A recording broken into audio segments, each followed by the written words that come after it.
Thank you so much, Rabbi Strauss and Rabbi Morgan. I want to, first of all, thank you all for having me here and hosting me really in this beautiful space. I think as somebody who's on the outside, maybe I can appreciate more, but I just want to say how lucky and fortunate you are to have this beautiful space.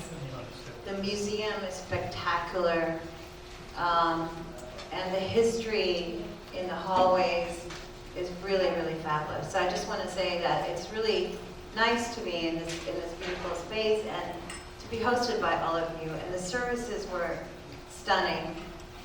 Maybe you're used to it. We have our own services, but they're actually very quick compared to yours, just to tell you.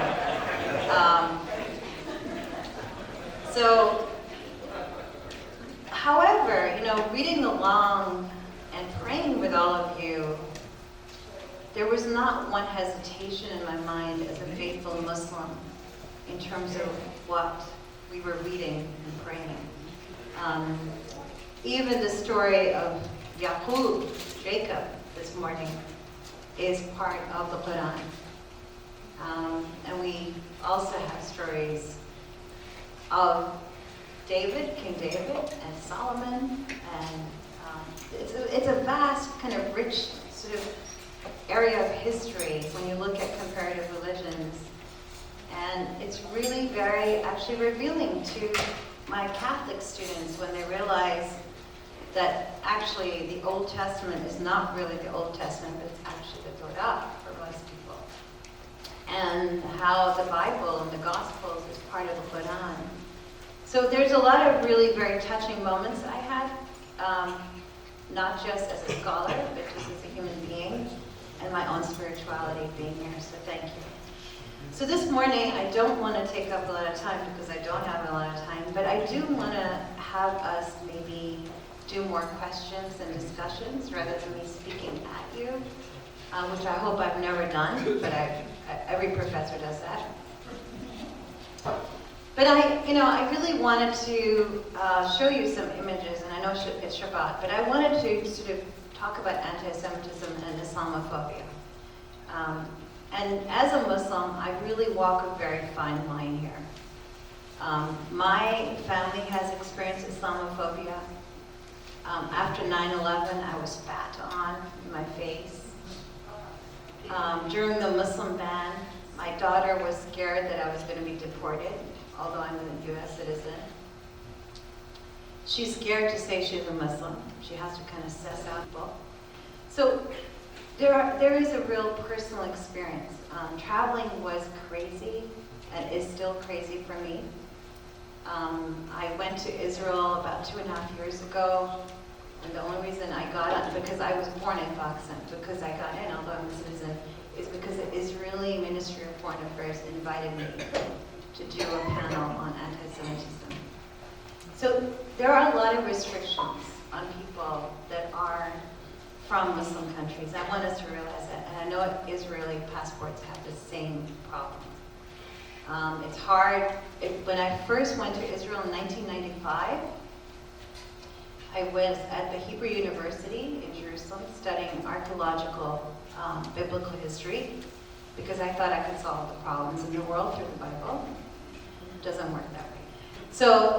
But I went on a piece of white paper because at that time I was not a citizen of the United States. I went on a Pakistani passport. And the U.S., I had a green card, the U.S. said to me, "You're on your own, kiddo. We can't do anything. And your country doesn't recognize Israel, so you're in exile." So I got all excited, right? Romanticizing this idea of exile. I was like, God, this is really a Jewish experience. But I had a wonderful time in Israel, and that had a lot of impact on me in terms of who I am and how I see the world, and also in terms of Palestine and Israel. And I was allowed to go into the territories in Palestine because of that Pakistani passport, and of course study at Hebrew University. So I wanted to share, these moments of exile, these moments of difference that we all have, Muslims and Jews. Jews, of course, particularly different in terms of anti-Semitism. I mean, anti-Semitism starts, 5,700, 500 years ago, for me. That's how I teach it. Is the anti-Semitism is the longest standing hatred in the world. It's a particularized hatred. It's a mythology. It lives everywhere, even where Jews do not live. Islamophobia historically started with the advent of Islam, where Muslims were called Mohammedans by Christians, thinking that Muhammad, the prophet of Islam, was a cult figure. So again, it was really connected to religion. It was connected to this otherness about people. As you know, Jews and Muslims came from the same areas of the world. And so did Christians. And so one of the things that, it's really important for us, if I had a slide to show you, is that Jews and Arabs early on, before even the Islamic Empire, right when we look at the 11th and 12th century, were incredibly cooperative in terms of writing philosophy, in terms of engaging with ancient Greek texts, translating, because in Judaism and Islam, there was nothing to stop us from thinking about reason and logic and enlightenment. Whereas in Christianity, during the 12th and 13th century, you had the burning of Plato, Aristotle, the Greek texts. So I want us to think about the differences between Jews and Muslims, and I'm talking about Arabs and non-Arabs, right? So I'm just going to generalize for a second. But also the similarities that we share, and the problems that we had. So I'm also not going to romanticize, how Jews lived so incredibly well under the Islamic Empire. They did fare better than under the Christian Empire. But they had problems. They were the dhimmi status, like Christians. But they were free to hold offices. They were free to practice. They had a lot of freedoms that they didn't have under the Christian empires. So what has this got to do with anti-Semitism and Islamophobia? What it has to do with is that anti-Semitism was a religious hatred of Jews, period. Starting with deicide, which is the killing of Jesus, which was blamed on the Jews. Moving to mythologies like the blood libel, moving to the protocols of Elders of Zion, moving further on to, Alfred Dreyfus, moving further and further into these mythologies of who Jews were. But it was really a religious discrimination, and then it became racialized. And it became racialized, again, in a mythology where Jews were seen as other. Not just in terms of religion, but in terms of the physiognomy of Jews. The same kind of thing actually has happened in terms of Islam, where Muslims were seen as these Oriental, sort of other, always Arab, backward, leading civilization. We're seen primitive. We're seen as barbaric. Always, with camels, with no real civilization. There's this sort of idea that somehow these images kind of melt together at some point, but also distance themselves. Christianity had a hold on all of this image making in terms of Europe. Christians explored all of the Arab world, Africa, and at that time, instead of social media, they had paintings, letters that came back.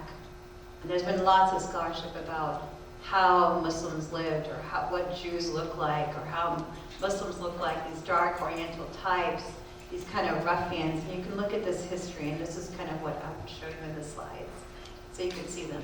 But the other thing that I think is really important is to talk about Jews in the Arab world, and how much cooperation there was in the Arab world between Jews and Muslims.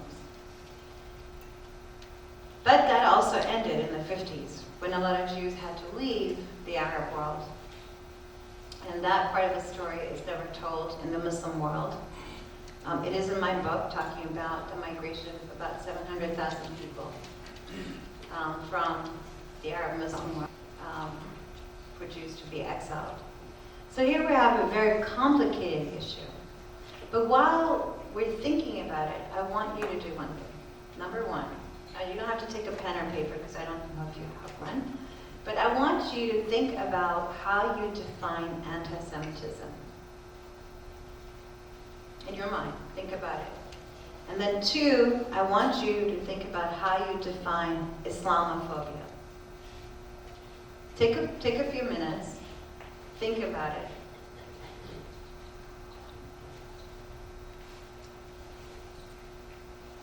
So define anti-Semitism and define Islamophobia.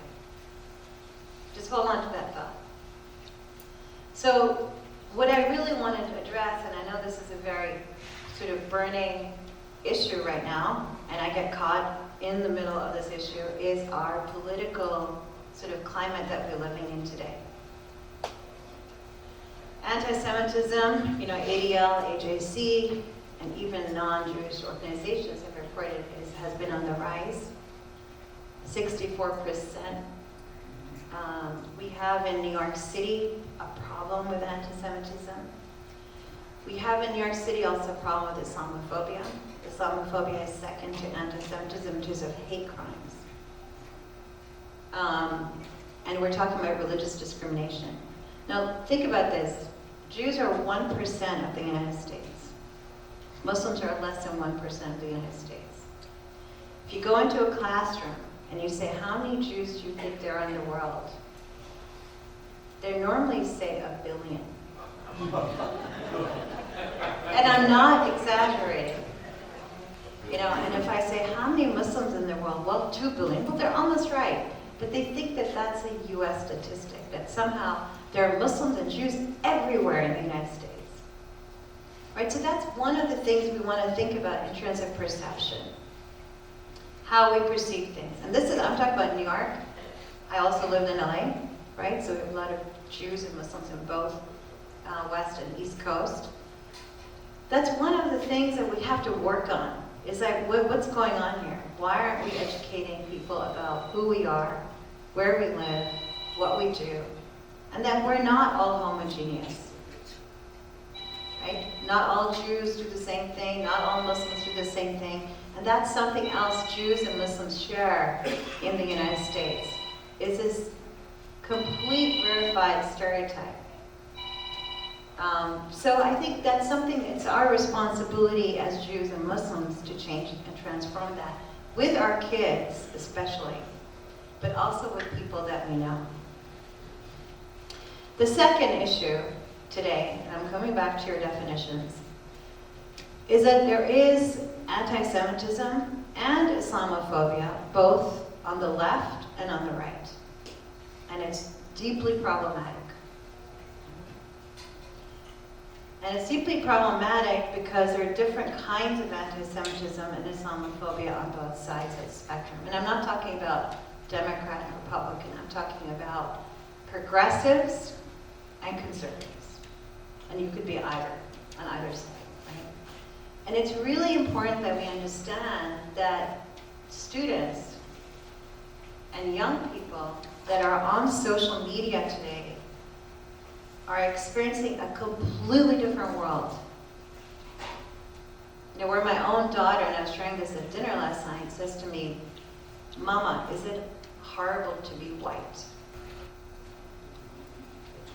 Right? I mean, it's not a question I really want my daughter to even think or contemplate about any race. So I'm just giving you these examples to sort of think about what is going on, right?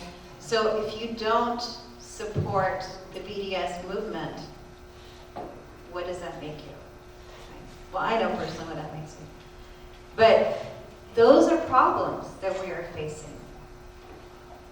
My goal to be who I am and do what I do was to educate people, was to make people aware, not to become a political tool for either Muslims or for Jews. Does that make sense? It's really important that we think about this. Because if we don't think about this now, it's going to get worse. Because honestly, Muslim history is not black and white. Neither is Jewish history. Neither is anyone's history. And what we've done is we've sort of said, I'm not going to deal with anything that's complicated. I'm not going to deal with anything that's nuanced. I mean, we were just talking about God forgiving. Us human beings making mistakes. And what's happened in social media is that we're not allowed to do that. We're not allowed to do that. Forgiveness, forget that, right? Redemption, forget that. And I think that we need to address this problem together. And I'm not saying this separately to you as a Muslim woman. I'm saying this to you as a human being.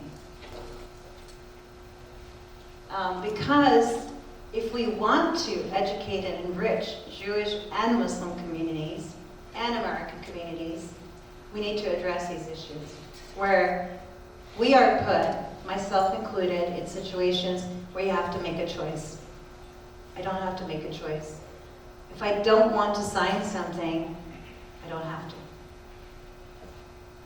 So let's go back to your definition of anti-Semitism. So you wanted to say something.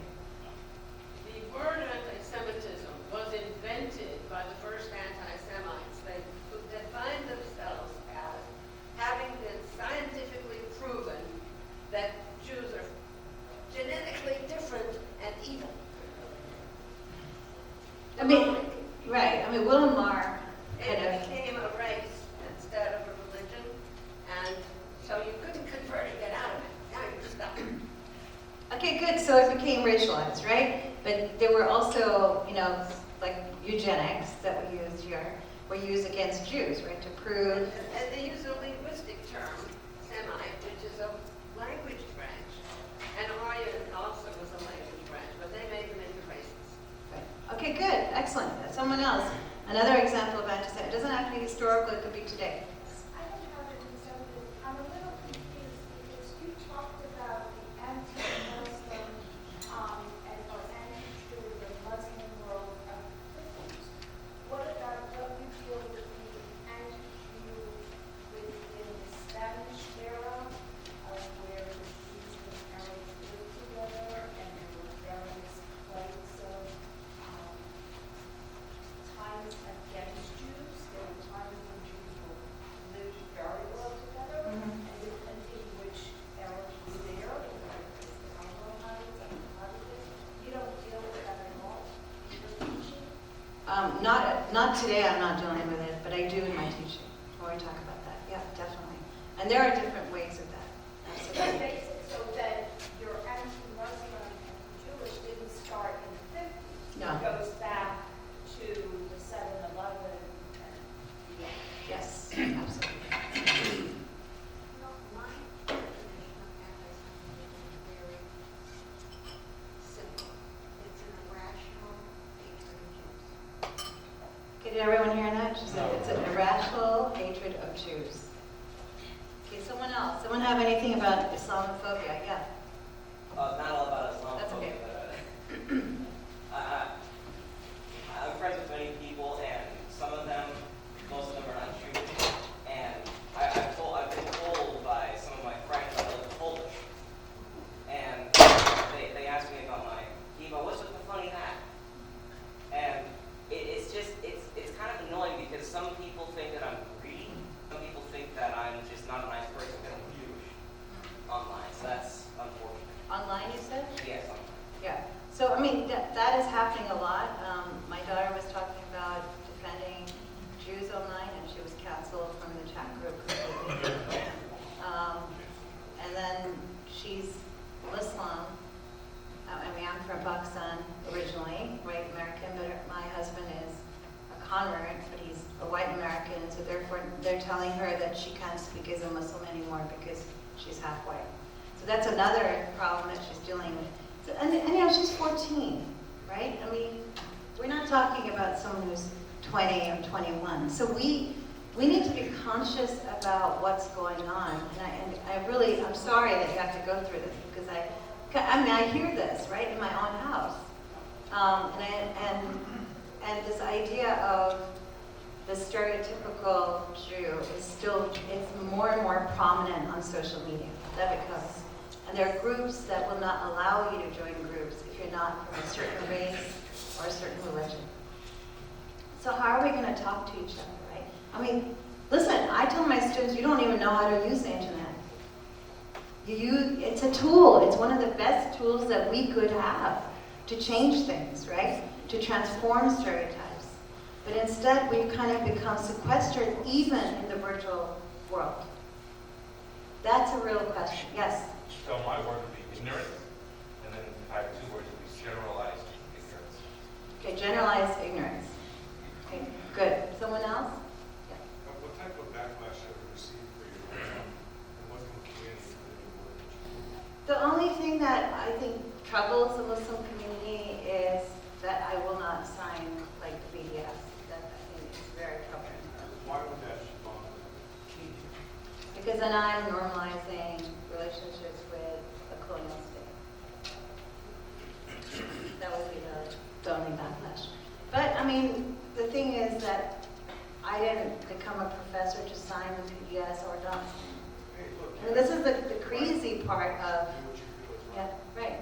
So the political part has now fallen into academia, fallen into schools, fallen into social media. That's too bad because it should be a place of open thought and discussion. We can argue things and discuss the point of it. Yeah, and there's, I don't know if you've heard, but there's a lot of anti-Semitism on campus, Yeah. but also Islamophobia. So I'm a Muslim student advisor at Manhattan College, and some of my female students wear the hijab, and they can't walk down on Broadway without having ragheads said to them, or people trying to pull their hijabs off. So it's really kind of this, and I'm just looking at both these communities in terms of what's going on. And it's very, very heated in terms of New York today. Is that coming mostly from secular people or religious people, would you say? Because Jesus is monotheistic, so I'm kind of surprised. Just saying, not to cause trouble. You know, actually, the majority of anti-Semitism here in the United States and Islamophobia is coming from the white nationalist movements. And that is a big problem. Even in New York, because I lived in New York, but it was a long time ago. Yeah, I'm even in New York. surprised because it used to be that people from everywhere. It was kind of interesting when we really thought of each other. Even in New York, it's a problem. There's also a lot of movements. We have a rise of 264 hate groups in the last 4 years. So we have a lot of people who are, I mean, think about Charlottesville, right? What was the platform? Charlottesville, Virginia, Jews will not replace us. Yeah, I was astounded by that. Their second thing was no immigrants, which means Muslims to them, right? So there is always this parallel going on in terms of the rejection of this 1.9% of this country. So it's an amazing kind of thing that's happening. I want us to be aware and sort of talk and think and talk about it rather than me just telling you what's going on. But I think it's important that we have a dialogue with our kids about it. I think it's important we have a dialogue with Muslims about it when you do your interfaith work, because I think Muslims are also feeling this backlash. I think that in terms of the conversation about Palestine and Israel, it's very hard to have, but you can have it. And that's if we can bracket and listen to the other. And that's the hardest thing to do. I think that there is, in the United States, way better Muslim-Jewish relations than anywhere in the world. And honestly, I'm thankful for that. In Europe, it's not very good. All right, we were in, when I've been to Berlin, I was in Poland.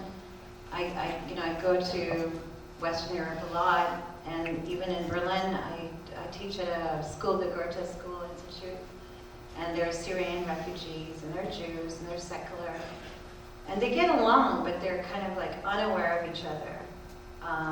And Muslim immigrants in Europe, especially in Germany and France, are very different from the way they are here in the United States. And a lot of Jews have left, right? I mean, look at France, it just disappeared, just gone away, gone back to, gone to Israel, not back, but gone to Israel or come to the United States because it's impossible to live in that volatile situation. And unfortunately, in Europe, a lot of the anti-Semitism is from the right, but also from Muslim immigrants. And that's something else that I've studied. But it's interesting, ask Muslim immigrants, especially young males, why they're anti-Semitic. If you're in the streets of London or in Paris or in Berlin, they really don't know. They were told somewhere in their minds that Jews did something to Muhammad. And you're like, okay, what? Oh, I don't know. No idea. So again, this mythology is working somehow, and it's coming into the generations that needs to be stopped. But here in the United States, I think Muslim Americans and Jewish Americans have done better. However, the recent war in terms of Gaza was not very good for us, because I work with a Muslim Advisory Council in New York for AJC, representing the Muslim side, with Jews, and there's a bunch of Muslim Americans, and the Islamic Society of North America, whom I respect, broke ties because of the problems with Israel and Palestine. Which always freaks me out because we are here in the United States. We need to sort of look at where we are located and who we are here in America. Yes, please. Yeah, I really appreciate your comments. And I have a curious thought. In your interaction with colleagues, have you come across anthropologists who are studying issues of ethnic hate? Because basically, that should be a very important part of it, built into our human nature, species differentiation, and therefore hate. Yeah, I mean, I tend to hesitate to go that route because I think that race is a concept. It's something that's taught. It's not something that we're born with. But are anthropologists actually looking into that issue? Yeah, I mean, I think they're more ethnographic about it, but they're asking questions through interviews and things like that. I have another question about the climate of a university. So normally, in a university setting, it's a great place for having diversity, for having discourse. Why do you feel, and how do you react to some of the Muslim students who don't allow some of the pro-Israel visitors to come on campus and to speak?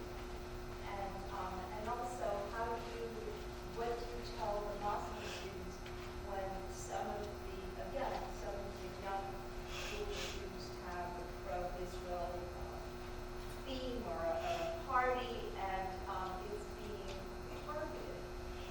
Yeah, I mean, every situation is different. But I have an answer for this in terms of campuses. Now, on my campus, we don't have a lot of Jewish students. We do have some Jews. We have a Jewish student union, but it's really small because it's a Catholic school. But we have a Jewish community, a very full community that attends our events, that knows what's going on. They're invited to every event that my center does. I think the problem is leadership on campuses.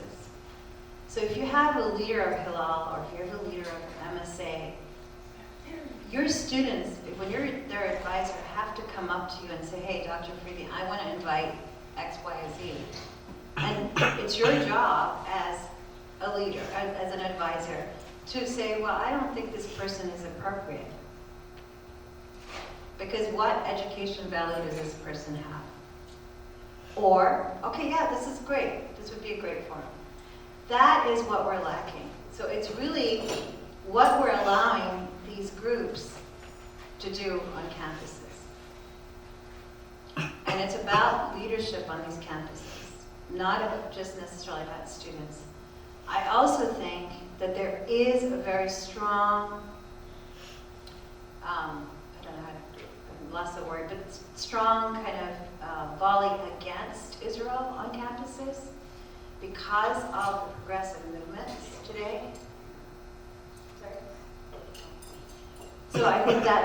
But they're still, even though they're against, again, universities have a format for diversity, for speech, for public speaking, for everyone, not just one They're allowed to bring anyone they want.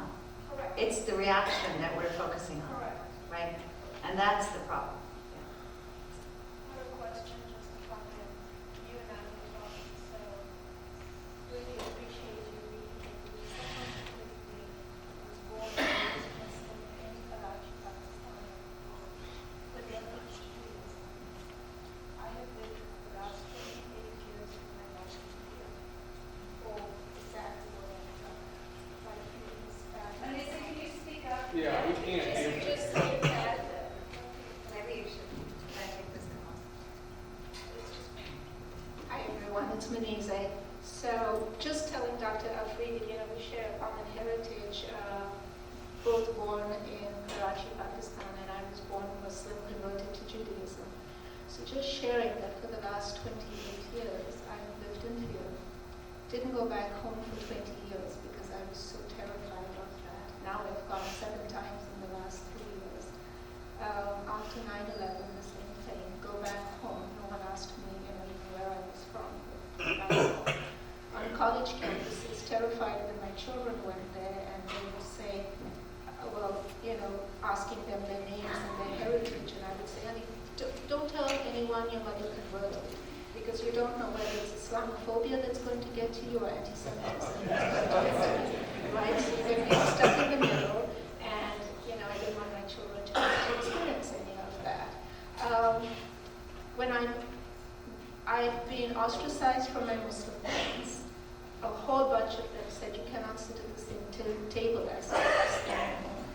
I have been with some Jewish friends. The first question is, are there Jews in Pakistan? And I have to go back to the whole history of how I am here, where I am right now. So I just think it's just amazing. I just said to you how courageous you are. I'm still terrified.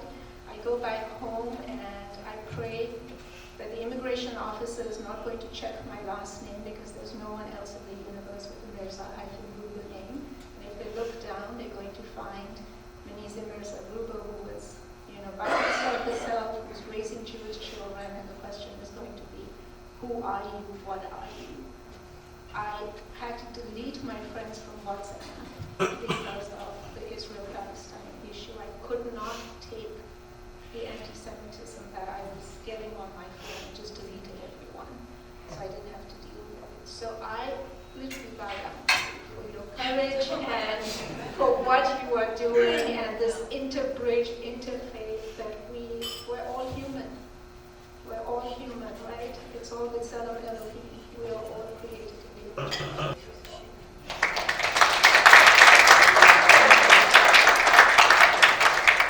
It's really nice to meet you. And if you go to Pakistan when I'm there, I'll protect you.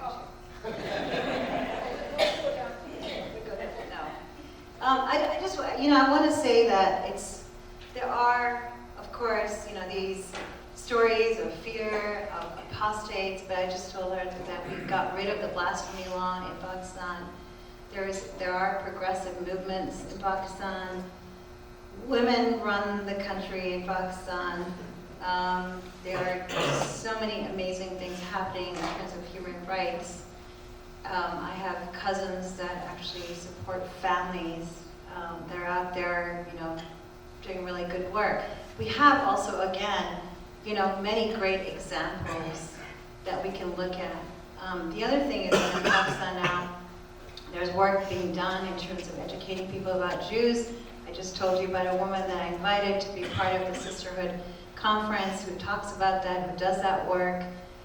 So there are certain things that we are doing that are making changes in ways. I don't want us to be completely depressed because it can be a depressing place. And when you told me that you erased your WhatsApp group, I think the only thing we can do when we have the Palestine and Israeli issue is walk the line of peace. The question you have to ask yourself is, what do you want? Do you want to kill all the Jews, or do you want to kill all the Arabs? No. What do you really want? Peace. So what's the point of posting how terrible IDF is or how terrible Hamas is or how terrible Hezbollah is. And I mean, I realize all of these problems, right? I'm just saying, how do we focus on the right thing? You went through 2 amazingly beautiful services, right? And I was reading the words and was thinking about how even in the Quran, jihad is not mentioned as much as peace. Right? So, I mean, there's something that we have to do. I mean, we are people who believe in God. We believe in our faiths. There's something to be said about walking out of those services and looking at one another, even if the other makes us nervous. That's what racism is. When you look at someone else and they make you nervous. When you look at someone else and you don't know who they are and they make you fearful. That's where racism starts. It doesn't matter if you're Jewish or Muslim or Black or Hispanic or Asian. That's where racism starts. And I think if we are going to address, and I'm saying it out loud everywhere in the world and in this nation, that anti-Semitism is a big problem. And Islamophobia second. And I'm saying that as a Muslim. That we need to start to open up our minds and start to think about having dialogue with people who do not agree with us. We really need to do that. Because that is transformation. That is true transformation. And I have had Muslim students, Catholic students, paired with yeshiva students, and Holocaust survivors that have worked together over 14 weeks. Can you imagine the transformation there? With the socioeconomic background, the racial differences, the gender, and the religion. But you know, we don't risk ourselves out of our communities, and this is where we are siloed, and this is what we're seeing on social media. Right? You don't live in my community, you don't think like me, cast for you.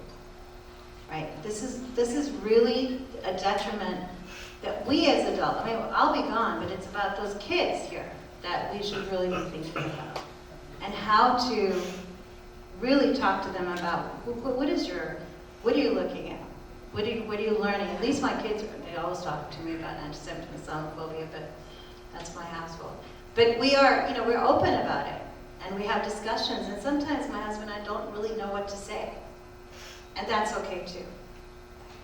You mentioned dialogue, and we had an African-American Jewish dialogue group here at Beth Yeshurun, and you did not have to belong to Beth Yeshurun to be a member of it. And we met monthly in one another's homes for 8 years. And it really is a beginning of something.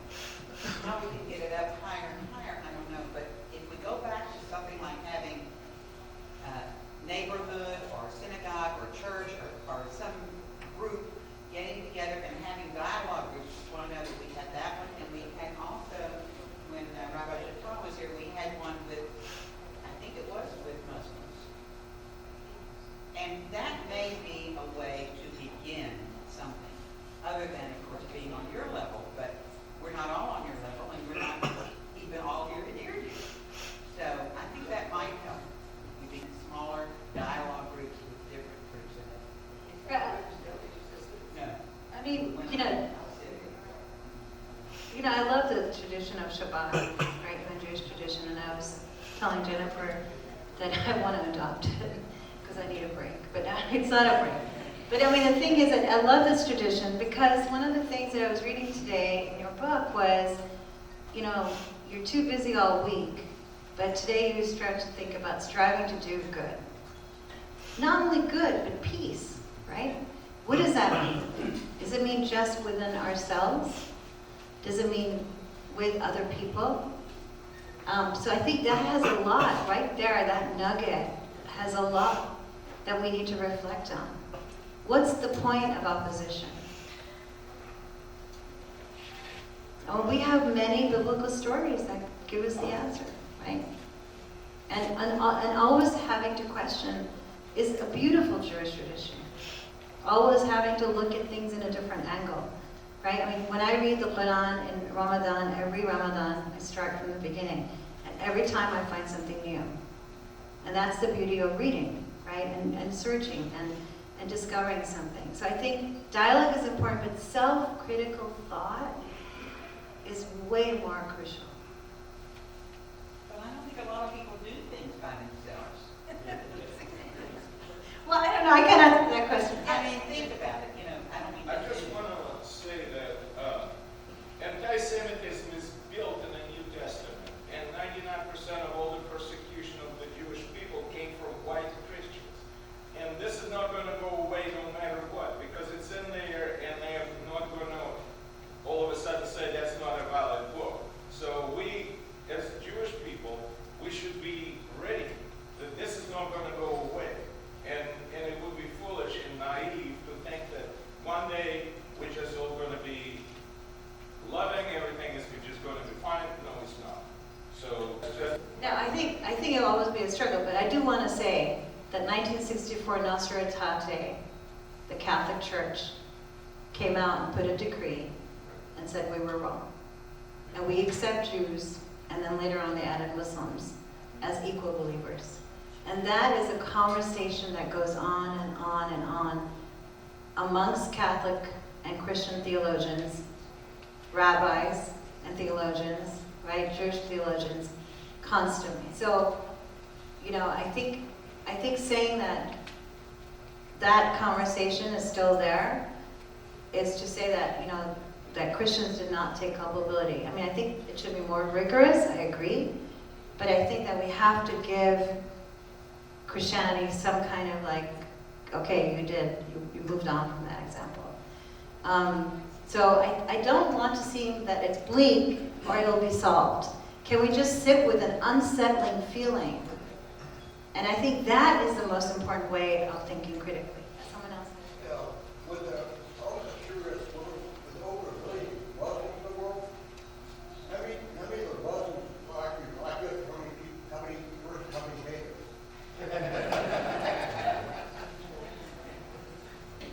I mean, the weird thing is that I don't think 1.5 billion Muslims are sitting around thinking about Jews.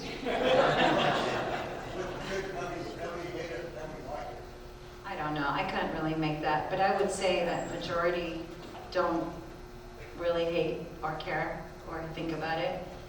I think that one of the things that we have, and I remember last night, those of you who were there, is I talked about memory. I think that's one of the issues, is that our generations have forgotten anything past 1948, or any understanding of any nuance of Israel, why it was created, what happened, the Ottomans. So I think there's a sort of lack of understanding of how we think. And I mean, America is the worst at it, right? We think in megabytes. We can't remember World War II. My kids can. So there's one way of thinking about how memory gets frozen and paralyzed at a certain moment about two people looking at each other and never changes, never transforms. And I think we need to do a better job on that, both Muslims and Jews. You brought up the question of what Islamophobia, Phobia is a fear. And so I'm assuming you're trying to make a distinction.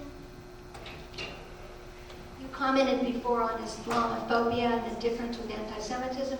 And phobia, of course, means fear. So I wondered if you were going to try to come up with a way that separates Islamophobia as a hatred from anti-Semitism as a hatred because of the fear factor.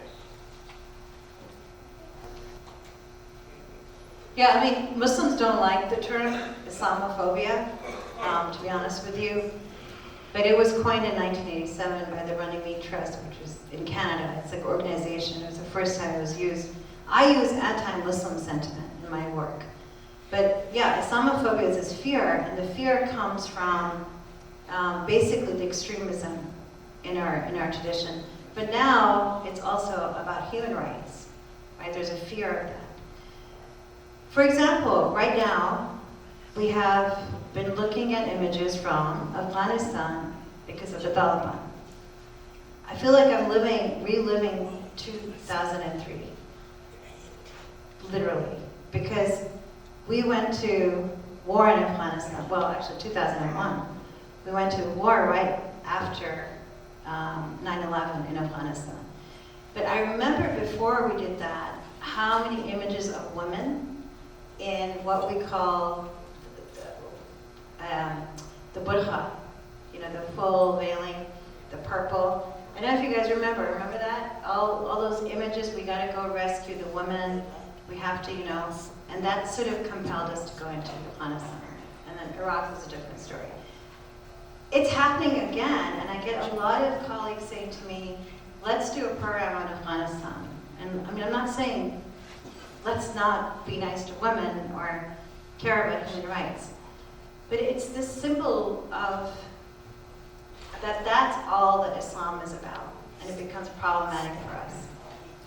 Because here I am, I'm a Muslim woman, I have a Muslim community, I had a Muslim father who passed away, my mother is Muslim, my family is in Pakistan, I have a PhD, I'm a professional, I'm settled, and why am I not the example, right? So there's always this sort of imbalance that we present. It's the same thing with Jewish women, or just that typical, or the only Orthodox Jewish woman. There's nothing in between that's presented to the non-Jews. Because it doesn't fit their argument, that's why. Right.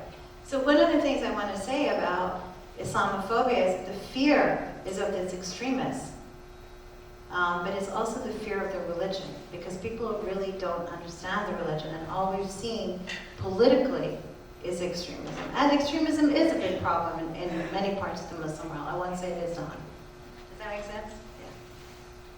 Yeah. Okay, I have to go now.